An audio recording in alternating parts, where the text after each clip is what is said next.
Anandra present here. I am Anisha from grade 7 and she is Hanita from grade 7. Today is Earth Rotation Day.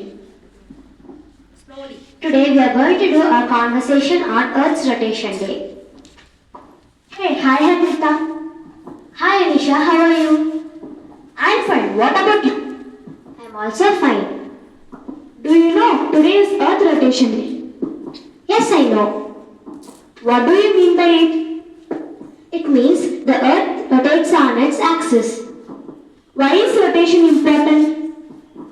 It important because it happens day and night.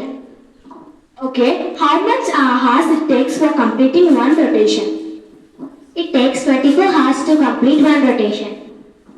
When we celebrate Earth Rotation Day first? We celebrated on Jan 8, 1851. That's interesting. I have learned many things today. Thank you, Arnika. Thank you, Anisha.